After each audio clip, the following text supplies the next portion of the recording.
మా latest videos కోసం మా ఈ తెలుగు న్యూస్ ఛానల్ సబ్స్క్రైబ్ చేసి గంట సింబల్ యాక్టివేట్ చేసుకోండి. రేపు మంగళవారం 5 రూపాయలతో ఇలా చేయండి. 5 కోట్ల అప్పున్నా తీరిపోతుంది. 5 కోట్లు వచ్చి పడతాయి. ఈ మాట వినడానికి ఆశ్చర్యంగా అనిపించినా నమ్మకంతో చేసే ఏ చిన్న ఆధ్యాత్మిక ప్రక్రియ అయినా సరే అనూహ్యమైన ఫలితాలను ఇస్తుందని మన శాస్త్రాలు చెబుతున్నాయి. నేటి కాలంలో ధన సమస్యలనేవి మనిషిని నీడలా వెంటాడుతున్నాయి. అసలు ఆర్థిక ఇబ్బందులు అంటే కేవలం చేతిలో డబ్బు లేకపోవడం మాత్రమే కాదు, అవి అనేక రకాలుగా ఉంటాయి. కొందరికి సంపాదన బాగానే ఉంటుంది, కానీ అనవసరమైన ఖర్చులు పెరిగిపోయి రూపాయి కూడా మిగలదు. దీనిని మనం చేతివాటం లేకపోవడం లేదా లక్ష్మీ కటాక్షం లోపించడం అని అంటాం. మరికొందరికి వ్యాపారాల్లో తీవ్రమైన నష్టాలు రావడం వల్ల అప్పుల ఊబిలో కూరుకుపోతారు. చేసిన అప్పుకు వడ్డీలు కట్టలేక, అసలు తీర్చే మార్గం కనిపించక మానసిక ప్రశాంతతను కోల్పోతారు. 5 కోట్ల అప్పు అనేది సామాన్యుడికి కొండంత భారంలా అనిపించవచ్చు, కానీ దైవ సంకల్పం ఉంటే ఆ కొండ కూడా పిండి అవుతుంది. ఇంకొందరు కష్టపడి పనిచేసినా ఫలితం దక్కదు, ప్రమోషన్లు రావు, జీతాలు పెరగవు. ఇలా ఆర్థిక సమస్యలు మానసిక ఒత్తిడికి, కుటుంబ కలహాలకు దారితీస్తాయి. ఈ సమస్యలన్నింటి వెనుక గ్రహదోషాలు, దృష్టి దోషాలు లేదా మన ఇంట్లోని ప్రతికూల శక్తులు ఉండవచ్చు. వీటన్నింటినీ పటాపంచలు చేయడానికి మంగళవారం అత్యంత అనుకూలమైన రోజు. మంగళవారం అంటేనే ధైర్యానికి, పౌరుషానికి మరియు శక్తికి ప్రతీక అయిన కుజుడికి మరియు సంకటమోచకుడైన హనుమంతుడికి ప్రీతిపాత్రమైన రోజు. కుజుడు మన జాతకంలో బలంగా ఉంటేనే మనకు భూమి, ఆస్తిపాస్తులు మరియు అప్పుల నుండి విముక్తి కలుగుతాయి. అందుకే ఈ రోజున చేసే పరిహారం మన జాతక దోషాలను తొలగించి ఐశ్వర్యాన్ని కలిగిస్తుంది. మరి రేపు మంగళవారం 5 రూపాయలతో ఏం చేస్తే కోట్లల్లో ఉన్న అప్పులు తీరుతాయో ఇప్పుడు ఈ వీడియోలో తెలుసుకుందాము. అంతకన్నా ముందు ఒక కథను విందాము ఫ్రెండ్స్. మా వీడియో నచ్చితే లైక్ చేసి షేర్ చేయండి. అలాగే మా ఛానల్ని సబ్స్క్రైబ్ చేసుకుని మాకు సపోర్ట్ చేయండి. ఒక నగరంలో ఒక జమీందారు గారు ఉండేవారు. జమీందారికి ఈ భూమి మీద జీవించే అన్ని జంతువుల భాషను అర్థం చేసుకునే శక్తి ఉంది. జమీందారుకు ఒక సాధువు ఒక వరం ఇచ్చాడు. ఆ వరాన్ని ఇచ్చినప్పుడే సాధువు ఇలా చెప్పాడు: నువ్వు ఈ వరం గురించి ఎవరికైనా చెప్పావు అంటే ఆ మరుక్షణమే నువ్వు మరణిస్తావు అని. జమీందారు ఈ విషయం గురించి ఎవరికీ చెప్పలేదు. జమీందారు ఇంట్లో ఒక ఎద్దు, ఒక గాడిద, ఒక కుక్క, ఒక కోడి ఉన్నాయి. ఆ జంతువులు ఏం మాట్లాడుకుంటూ ఉన్నా ఆ మాటలన్నీ కూడా జమీందారి గారికి అర్థమయ్యేవి. ఒకసారి తన ఇంట్లో ఉన్న ఎద్దు ఇంకా గాడిద 2 మాట్లాడుకుంటూ ఉంటే వింటూ ఉన్నాడు. జమీందారు ఆ 2 మాట్లాడుకునే మాటలను ధ్యాస పెట్టి విన్నాడు. ఎద్దు ఇలా అంటుంది: ఓ గాడిద, నువ్వు చాలా అదృష్టవంతురాలివి. మన యజమాని నీకు పని చాలా తక్కువగా చెప్తూ ఉన్నాడు. తినడానికి చాలా ఆహారాన్ని పెడుతూ ఉన్నాడు. యజమాని నిన్ను చాలా ప్రేమిస్తూ ఉన్నాడు. నా దౌర్భాగ్యాన్ని చూడు, నాకు ఎండిపోయిన గడ్డిని పడేస్తూ ఉన్నారు. మొత్తం రోజంతా కూడా నాగలిని నా పైన పడేస్తూ ఉన్నారు. యజమాని నౌకరు నన్ను బాగా కొడుతూ ఉన్నాడు. నరకవంతమైన జీవితాన్ని అనుభవించడానికి నేను ఇక్కడికి వచ్చాను. ఎద్దు చెప్పిన దుఃఖఫలితమైన కథను విన్న గాడిద అంటుంది: ఈ యజమానులు దయలేనివారు, ఇంకా స్వార్థపరులుగా ఉంటారు. నేను నీకు ఒక ఉపాయం చెప్పనా? నువ్వు వాళ్ళ నుండి నిన్ను నువ్వు రక్షించుకోవడానికి ఒక మంచి ఉపాయాన్ని చెప్తా. నా మాటలను పాటించావు అంటే నీకు చాలా విశ్రాంతి లభిస్తుంది అంటుంది గాడిద. అప్పుడు గాడిద ఎద్దుకు ఒక ఉపాయాన్ని చెప్పింది. ఎద్దు గాడిద మాటలను చాలా ధ్యాస పెట్టి వింటోంది. అక్కడ జమీందారు కూడా వాళ్ళు మాట్లాడుకునే మాటలను చాలా శ్రద్ధగా వింటున్నాడు. గాడిద అంటుంది: నువ్వు ఒక పని చేయి. నిన్ను నౌకరు పొలం దున్నడానికి తీసుకుని వెళ్ళినప్పుడు నీకు అనారోగ్యం వచ్చినట్లుగా నాటకాన్ని ప్రారంభించు. అసలు ముందు నువ్వు ఇంట్లో నుండి బయలుదేరేటప్పుడే చాలా నీరసంగా ఉన్నట్లుగా నాటకాన్ని ప్రారంభించు. నిన్ను ఏదో విధంగా తీసుకువెళ్ళడానికి నౌకరు తన ప్రయత్నాలు తాను చేస్తూనే ఉంటాడు. నువ్వు వెంటనే లేచి పడిపోతూ ఉన్నట్లుగా, లేస్తూ ఉన్నట్లుగా నాటకాన్ని ప్రారంభించు. నిన్ను కొట్టి లేపాలని చూసినా కూడా నువ్వు లేవవద్దు. అప్పుడు నౌకరికి అర్థమవుతుంది నీకు ఏదో అనారోగ్యం అయ్యింది అని. అప్పుడు నిన్ను పనిలోనికి తీసుకుని వెళ్ళడు. జమీందారు ఆ 2 మాట్లాడుకునే మాటలు అన్నిటినీ కూడా విన్నాడు. అవి పన్నే పన్నాగాలన్నిటినీ కూడా వింటూనే ఉన్నాడు. మరుసటి రోజున నౌకరు పొలాన్ని దున్నడానికి ఎద్దులు తీసుకొని వెళ్ళడానికి వచ్చాడు. ఎద్దు ముందు అస్సలు లేవనే లేవలేదు. కాసేపటి తర్వాత 4 అడుగులు వేసి దానంతట అదే పడిపోయింది. నౌకరు దానిని చాలా కొట్టి లేపాలని చూశాడు, కానీ ఎద్దు లేవలేదు. అప్పుడు నౌకరు అనుకున్నాడు ఎద్దుకు అనారోగ్యంగా ఉంది అని. ఆ విషయాన్ని తన యజమానికి చెప్పాడు. జమీందారికి అది చేసే నాటకం ముందే తెలుసు కాబట్టి ఎద్దుకు ఆ తెలివితేటలు గాడిద నేర్పించిందని, ఇదంతా కూడా గాడిద చేసిన పని కాబట్టి గాడిదతో పొలం పని చేయించాలి అని యజమాని అనుకున్నాడు. అప్పుడు జమీందారు ఎద్దుకు అనారోగ్యంగా ఉంది కాబట్టి నువ్వు ఎద్దుని పనిలోనికి తీసుకొని వెళ్ళవద్దు. ఎద్దుకు తినడానికి ఆహారాన్ని పెట్టి ఎద్దుని విశ్రాంతి తీసుకొనివ్వు. దాని స్థానంలో నువ్వు ఈరోజు గాడిదను తీసుకుని వెళ్ళు. ఒక గాడిదను ఎక్కడి నుండి అయినా తీసుకుని వచ్చి ఈ 2టితో నువ్వు పొలాన్ని దున్నించు అన్నాడు జమీందారు. నౌకరు ఆ విధంగానే చేశాడు. ఎద్దుకు తినడానికి ఆహారాన్ని వేశాడు. దాని స్థానంలో గాడిదను తీసుకుని వెళ్ళాడు. మొత్తము రోజంతా కూడా గాడిదతో చాలా పనిని చేయించారు. ఎద్దు చేసే మొత్తం పనులు అన్నిటినీ కూడా కొట్టి గాడిదతోనే చేయించారు. గాడిద ఎద్దు స్థానంలో ఉండి చాలా దుఃఖంలో ఉంది. తాను ఆలోచిస్తూ ఉంది, నేను ఎద్దుకు మంచి ఉపాయాన్ని చెప్పాను, తను పని నుండి రక్షించబడింది, కానీ ఆ విపత్తు అంతా కూడా వచ్చి నా పైన పడింది. ఆ యజమాని రోజు నాతో ఈ విధంగానే పనిచేస్తూ ఉన్నట్లయితే నేను చచ్చిపోతాను. గాడిద ఆ విధంగా ఆలోచించుకుంటూ ఉంది. అంతలో అక్కడికి జమీందారు గారు వచ్చి అది మాట్లాడే మాటలను వింటూ ఉన్నాడు. గాడిద ఎద్దుతో అంటుంది, నువ్వు ఈరోజు విశ్రాంతి తీసుకుంటూ చాలా సంతోషంగా ఉన్నావు. అప్పుడు ఎద్దు గాడిదతో, నువ్వు నాకు మంచి ఉపాయాన్ని చెప్పావు, అందువలన నేను నిన్ను మెచ్చుకుంటున్నాను. నేను నా పని నుంచి తప్పించుకోగలిగాను. మొత్తం రోజంతా కూడా శుభ్రంగా తింటూ కూర్చున్నాను. నువ్వు చేసిన ఉపకారాన్ని నేను నా జీవితంలో ఎప్పటికీ కూడా మర్చిపోను. నేను పని నుండి తప్పించుకోవడం కోసం ప్రతిరోజు కూడా ఇదే నాటకాన్ని వేస్తాను. కానీ గాడిదకు అర్థమయ్యింది, ఎద్దు మళ్ళీ ఇదే నాటకాన్ని వేసిందంటే దానికి బదులుగా నేను పని చేయవలసి వస్తుంది. ఎద్దు చెప్పిన మాటలు విని గాడిద కోపంతో ఎర్రగా మారిపోయింది. గాడిద తన తెలివితేటలను ఉపయోగించి ఎద్దుతో అంటుంది, నిన్న నువ్వు పనిలోనికి ఎందుకు వెళ్ళలేదు? మన యజమాని అంటూ ఉంటే నేను విన్నాను. తను తన నౌకరితో చెప్తున్నాడు, ఈ ఎద్దుకు మాటిమాటికి అనారోగ్యం వస్తూనే ఉంటుంది. ఏ పని కూడా ఎద్దు చేయటం లేదు. అందువల్ల ఈ ఎద్దుని తీసుకుని వెళ్ళి కసాయికి అమ్మేయమని చెప్పాడు. ఎందుకు వ్యర్థంగా ఎద్దుకు భోజనాన్ని పెట్టటము? రేపు ఈ ఎద్దు పనిలోనికి రాకపోయినట్లయితే ఈ ఎద్దును తీసుకుని వెళ్ళి కసాయికి అమ్మేయండి అని నౌకరుతో చెప్పాడు. నువ్వే ఆలోచించుకో, రేపు నువ్వు పనిలోనికి వెళ్ళకపోయినట్లయితే యజమాని నిన్ను కసాయికి అమ్మేస్తాడు. కసాయివాడు నిన్ను ముక్కలు ముక్కలుగా కోసేస్తాడు. గాడిద చెప్పిన మాటలు విని ఎద్దు కంగారు పడిపోయింది. గాడిదతో అంటుంది, నువ్వు చాలా తెలివైన దానివి, మంచిదానివి. ఈ విషయాన్ని చెప్పి నన్ను చనిపోకుండా కాపాడావు. ప్రాణానికన్నా విలువైనది ఏదీ లేదు. అందువల్లనే నేను రేపటి నుంచి ప్రతిరోజు కూడా పనిలోనికి వెళ్ళిపోతాను. అప్పుడు గాడిద ఇంకా ఎద్దు మాట్లాడుకుంటున్న మాటలు అన్నీ కూడా జమీందారు గారు విన్నారు. తను చాలా నవ్వుకున్నాడు. జమీందారు నవ్వడాన్ని చూసి జమీందారు భార్య వచ్చి అడుగుతుంది, ఈరోజు మీరు అకస్మాత్తుగా ఇంత బిగ్గరగా ఎందుకు నవ్వుతూ ఉన్నారు? మీరు నవ్వడానికి కారణాన్ని నాకు చెప్పండి జమీందారు గారు అని అంది. జమీందారు గారు చాలా తప్పించుకునే ప్రయత్నాన్ని చేశాడు, కానీ ఆ యజమాని భార్య వినలేదు. తను ఆ విషయాన్ని చెప్పమని గొడవ చేస్తూనే ఉంది. నువ్వు నవ్వడానికి కారణం నాకు వెంటనే చెప్పాలి. జమీందారు అన్నాడు, నేను పశువుల భాషను అర్థం చేసుకోగలను. ఎద్దు గాడిద మాట్లాడుకున్న మాటలు విని నాకు నవ్వు వచ్చింది. వారు ఏవైతే మాట్లాడుకుంటుంటే నేను విన్నాను. ఆ మాటలను అయితే నేను నీకు చెప్పలేను. నాకు ఒక వరం ఉంది. నేను ఈ విషయాన్ని ఎవరికైనా చెప్పాను అంటే మరుక్షణం నేను మరణిస్తాను.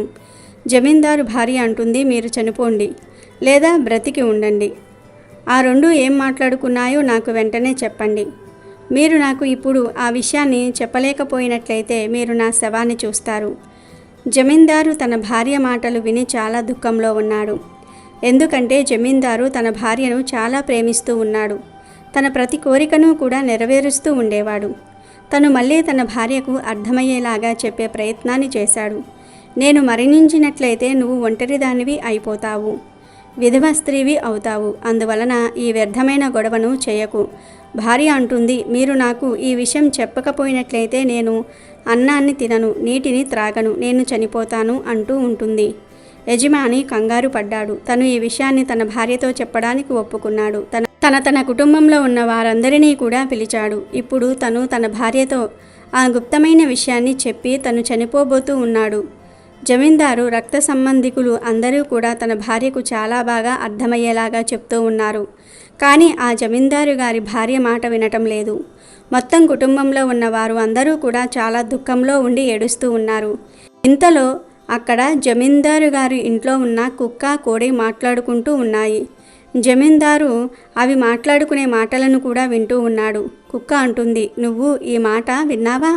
మన యజమాని తన భార్యకు ఒక గుప్తమైన విషయాన్ని చెప్పి చనిపోబోతూ ఉన్నాడు. మన యజమాని చాలా తెలివైనవాడు, కానీ భార్య వ్యర్థమైన గొడవ వలన తను మరణించబోతూ ఉన్నాడు. కోడి అంటుంది అప్పుడు, అవును, జనాలు ఈ విధంగానే మూర్ఖులవుతూ ఉన్నారు. స్త్రీలకు వశీభూతులై వారి ప్రాణాలనే వదిలేస్తూ ఉంటారు. నన్ను చూడు, చాలా కోడుల మధ్యలో ఒక్కటే పుంజు ఉంటుంది. ఒక్క కోడైనా సరే నా ముందు గొడవ చేసినట్లయితే ఆ గొడవలు ఏమీ కూడా నేను పట్టించుకోను. ఎందుకంటే అన్ని కోడులు కూడా నా వెనుకనే తిరుగుతూ ఉంటాయి. మన ప్రాణాలనే పట్టించుకోని వారు ఎవరున్నారో వారు ఎప్పటికీ కూడా మన వాళ్ళు కాదు. జమీందారు నా దృష్టిలో చాలా మూర్ఖుడైన వ్యక్తి. తను తన భార్యను సంతోషపెట్టడం కోసం తన ప్రాణాలనే విడవాలి అని అనుకుంటూ ఉన్నాడు. కుక్క అంటుంది అప్పుడు, అవును, నువ్వు సరిగ్గా చెప్పావు. మనుషులు ఈ 4 పనులు కూడా చనిపోయే వరకు కూడా ఇప్పుడు చేయకూడదు. మొదటిది, స్త్రీలైనా పురుషులైనా తండ్రి కొడుకులు గొడవ పడుతున్నప్పుడు ఎవరో ఒకరి తరపున వెళ్ళి ఎప్పుడూ కూడా మాట్లాడుకోకూడదు. అంటే ఎవరికీ కూడా సపోర్టుగా మాట్లాడకూడదు. ఇక రెండవది, మనుషులు కొన్ని విషయాలను ఎప్పుడూ కూడా గోప్యంగానే ఉంచుకోవాలి. అవి దేని వలన వారి బలహీనతలు బయటపడతాయో, వారి ప్రాణాలకే అపాయం కలుగుతుందో, ఏ మాటల వలన వారి యశస్సు కీర్తి కూడా నాశనమవుతాయో, అవమానాలు జరుగుతాయో, వారి కుటుంబంపైకి విపత్తు వస్తుందో, వారి ప్రాణాలు లేదా ఇంకెవరి ప్రాణాలకైనా ఇబ్బంది ఉంది అని అనుకున్నప్పుడు ఆ విషయాలను ఎప్పుడూ కూడా గుప్తంగానే ఉంచుకోవాలి. ఇక మూడవ విషయం, ఎవరైతే బాధ్యతాయుతంగా కుటుంబాన్ని పెంచి పోషించారో, వారి శత్రువులను నష్టపరిచారో, మనకు ప్రార్థించిన వస్తువులను సిద్ధిని రక్షించుకోరో, వారి జీవితమే వ్యర్థం. ఇక నాలుగో విషయం, తన ప్రియమైన రాణి చెప్పినంత మాత్రాన తల్లి, కొడుకులు, సోదరుడు, సోదరి, భార్య ఏమైనా తప్పులు చేశారు అని చెప్పినా కూడా ఏమీ తెలుసుకోకుండా అవి సత్యాలు అని ఎప్పుడూ కూడా నమ్మకూడదు అని చెప్పింది. కోడి అంటుంది, ఇప్పుడు జమీందారు ఏం చేస్తాడు? తను ఆ స్త్రీ ప్రేమలో గుడ్డివాడైపోయాడు. అప్పుడు కుక్క అంటుంది, ప్రాణం అంటే ఎవరికి తీపి ఉండదు, అందువలన యజమాని ఏదో ఒకటి చేస్తాడు. ఆ మాటలు విన్న తరువాత యజమానికి అర్థమయ్యింది, మన ప్రాణాలనే పట్టించుకోనప్పుడు మనము ఎందుకు వారికి అంత విలువను ఇవ్వాలి అని. కుక్క అన్న ప్రతి మాటను తను తలుచుకొని వెంటనే తను ఒక కొరడాని తీసుకుని తన భార్యను కొరడా దెబ్బలు కొట్టడం మొదలు పెడతాడు. తన భార్య ఆ దెబ్బలకు తట్టుకోలేక అరుస్తూ ఇంటి నుండి బయటకు పారిపోవటం ప్రారంభించింది.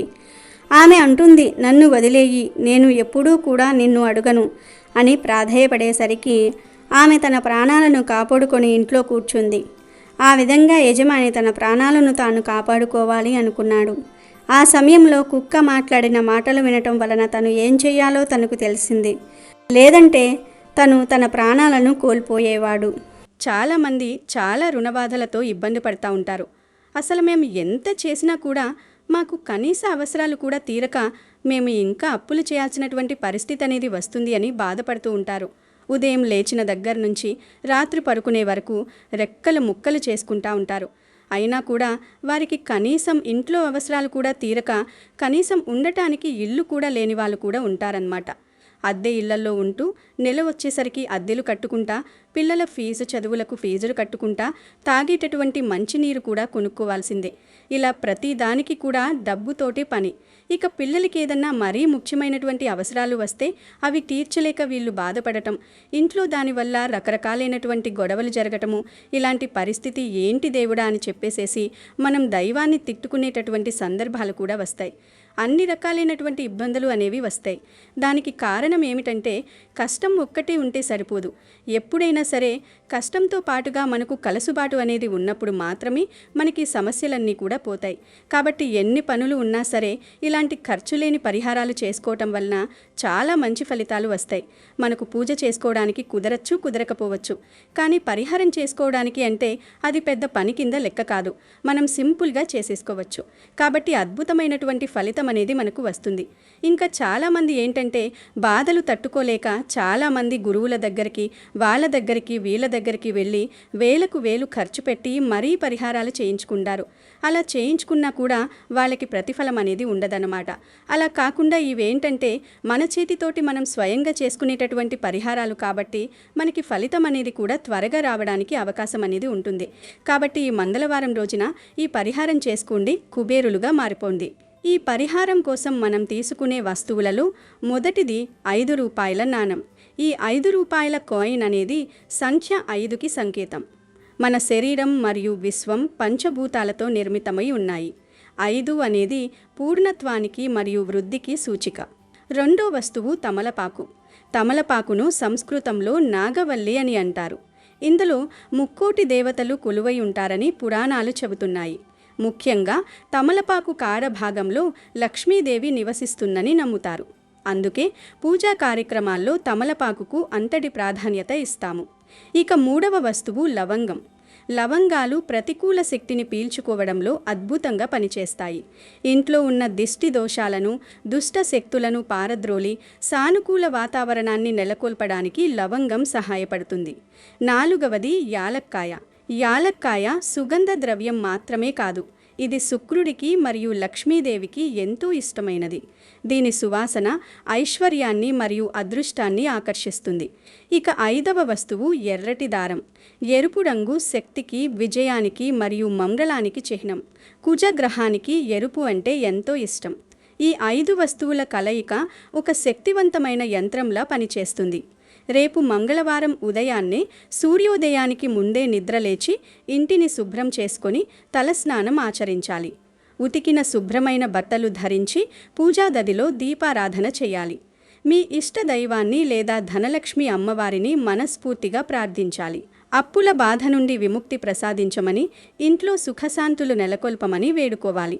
పూజ పూర్తయిన తరువాత ఒక పీటపై లేదా ప్లేట్లో ఒక పెద్ద పరిమాణంలో ఉన్న ఎక్కడా చిరగని పచ్చని తమలపాకును ఉంచండి. ఇప్పుడు మీ కుడి చేతిలోకి 5 రూపాయల బిళ్ళను, ఒక లవంగాన్ని, ఒక యాలక్కాయను తీసుకోండి. కళ్ళు మూసుకొని ప్రశాంతమైన మనస్సుతో మీకున్న ఆర్థిక ఇబ్బందులన్నీ ఒక్కొక్కటిగా గుర్తు తెచ్చుకోండి. ఆ సమస్యలన్నీ ఈ పరిహారంతో మంచులా కరిగిపోవాలని సంకల్పించుకోండి. మీ మీద ఉన్న దిష్టి దోషాలు, ఎదుటివారి అసూయ వల్ల కలిగే నష్టాలు అన్నీ తొలగిపోవాలని కోరుకుంటూ ఆ వస్తువులను తమలపాకు మధ్యలో ఉంచండి. ఇప్పుడు ఆ తమలపాకును జాగ్రత్తగా మడతపెట్టి ఎర్రటి దారంతో కట్టండి. అది ఒక చిన్న పొట్లం లేదా మూటలా తయారవుతుంది. ఈ ప్రక్రియ చేస్తున్నప్పుడు ఎవరితోనూ మాట్లాడకూడదు. పూర్తి ఏకాగ్రత దైవం మీదనే ఉండాలి. ఇలా సిద్ధం చేసిన మూటను దేవుని గదిలో ఉంచి అగరుబత్తులతో ధూపం చూపించండి. ఆ ధూపం ఆ మూటకు తగిలేలా చూడండి. ఆ తరువాత ఆ మూటను తీసుకొని మీ ఇంట్లో డబ్బులు ఉంచే బీరువాలో లేదా లాకర్లో భద్రపరచుకోండి. వ్యాపారం చేసేవారైతే తమ క్యాష్ బాక్స్లో పెట్టుకోవచ్చు. ప్రతి మంగళవారం ఆ మూటను తీసి మళ్ళీ ధూపం చూపిస్తూ ఉండాలి. ఇలా చేయడం వల్ల ఆ మూటలోని వస్తువులకు ఉన్న శక్తి పునరుజ్జీవం పొందుతుంది. ఎప్పుడైతే ఆ తమలపాకు బాగా ఎండిపోయి లేదా వాడిపోయి రంగు మారుతుందో అప్పుడు ఆ మూటను విప్పాలి. అందులోని 5 రూపాయల కాయిన్ను మాత్రం మీ దగ్గరే ఉంచుకోవాలి. అది మీ అదృష్ట నాణంలా మారుతుంది. వాడిపోయిన ఆ ఆకును, లవంగాన్ని, యాలక్కాయను మరియు ఆ ఎర్రటి దారాన్ని ప్రవహించే నీటిలో వదలాలి. ఒకవేళ ప్రవహించే నీరు అందుబాటులో లేకపోతే ఎవరూ తొక్కని ప్రదేశంలో లేదా పెద్ద చెట్టు మొదట్లో మట్టిలో కలిపేయాలి. ఇలా మంగళవారం నాడు నియమనిష్టలతో చేయడం వల్ల ధనాభివృద్ధి కలుగుతుంది. ఈ పరిహారం వెనుక ఉన్న అంతరార్థం ఏమిటంటే మన సంకల్ప శక్తికి ప్రకృతిలోని వస్తువుల శక్తిని తోడు చేయడం. డబ్బనేది కేవలం కాగితం ముక్క కాదు, అదొక శక్తి. ఆ శక్తి మన వైపు రావాలంటే మనలో ఉన్న ప్రతికూల ఆలోచనలు ముందుగా తొలగిపోవాలి. అప్పుల బాధలో ఉన్నప్పుడు మనిషి ఆత్మవిశ్వాసం కోల్పోతాడు. ఈ తమలపాకు పరిహారం చేయడం వల్ల మనలో కొత్త ఉత్సాహం, ధైర్యం కలుగుతాయి. మంగళవారం నాడు కుజుడి అనుగ్రహం లభిస్తే ఎలాంటి క్లిష్ట పరిస్థితుల నుండి అయినా బయటపడవచ్చు. ఈ 5 రూపాయల నాణం మీద మీరు పెట్టిన నమ్మకం, ఆ లవంగం మరియు యాలక్కాయ అందించే సానుకూల తరంగాలు మీ ఇంట్లోని దారిద్ర్యాన్ని పారద్రోలుతాయి. ఎందరో మహానుభావులు, ఆధ్యాత్మికవేత్తలు ఇలాంటి చిన్న చిన్న పరిహారాల ద్వారా పెద్ద పెద్ద ఫలితాలను పొందవచ్చని సూచించారు. 5 కోట్ల అప్పున్నా సరే మార్గం అనేది దేవుడే చూపిస్తారు. అది వ్యాపారంలో లాభాల రూపంలో రావచ్చు, లేదా అనుకోని విధంగా ఆస్తి కలిసి రావడం ద్వారా కావచ్చు. ముఖ్యమేమిటంటే ఆచరించే విధానంలో భక్తి మరియు నమ్మకం ఉండాలి. మీరు మీ ధన సమస్యలను ఎంత తీవ్రంగా భావిస్తున్నారో అంతటి గాఢతతో లక్ష్మీదేవిని ప్రార్థించండి. ఈ ప్రక్రియను చేస్తున్నప్పుడు మనసులో ఏవైనా నెగిటివ్ ఆలోచనలు రాకుండా చూసుకోండి. కేవలం 5 రూపాయలతో ప్రారంభించే ఈ చిన్న అడుగు మీ జీవితంలో ఒక పెద్ద ఆర్థిక విప్లవానికి నాంది పలుకుతుంది. ప్రతి మంగళవారం ఈ మూటను దర్శించుకోవడం, ధూపం వేయడం ద్వారా మీ ఆర్థిక స్థితి క్రమంగా మెరుగుపడడం మీరు గమనిస్తారు. తమలపాకు మార్చిన ప్రతిసారి మీ సమస్యల తీవ్రత తగ్గుతూ వస్తుంది. చివరికి మీరు రుణ విముక్తులై అష్టైశ్వర్యాలతో తులతూగుతారు. ఈ విధానాన్ని కేవలం డబ్బు కోసమే కాకుండా ఇంట్లో సుఖశాంతులు పెరగడానికి, పిల్లల భవిష్యత్తు బాగుండటానికి కూడా చేయవచ్చు. కాబట్టి రేపు వచ్చే మంగళవారాన్ని వదులుకోకుండా ఈ విశిష్టమైన తమలపాకు మరియు 5 రూపాయల బిళ్ళ పరిహారాన్ని ఆచరించి చూడండి. ఫలితం తప్పకుండా మీ పక్షానే ఉంటుంది. ఇది కేవలం ఒక ఆచారం మాత్రమే కాదు, ఇదొక నమ్మకం, ఒక ఆశ మరియు ఒక శక్తివంతమైన మార్గం. మీ అప్పులన్నీ తీరిపోయి ధనప్రాప్తి కలిగి మీరు సుఖ సంతోషాలతో ఉండాలని మనస్ఫూర్తిగా కోరుకుంటూ ఈ పరిహారాన్ని ప్రారంభించండి. మానవ ప్రయత్నానికి దైవబలం తోడైతే సాధించలేనిది ఏదీ లేదు. ఆర్థిక సమస్యలు ఎంతటి వారికైనా వస్తుంటాయి, కానీ వాటిని ఎదుర్కోవడానికి కావలసిన శక్తిని మనం ఇలాంటి ఆధ్యాత్మిక మార్గాల ద్వారా పొందవచ్చు. 5 రూపాయలతో మొదలయ్యే ఈ ప్రయాణం మీ జీవితంలో 5 కోట్లే కాదు, అంతకు మించిన సంపదను కూడా తీసుకురాగలదు.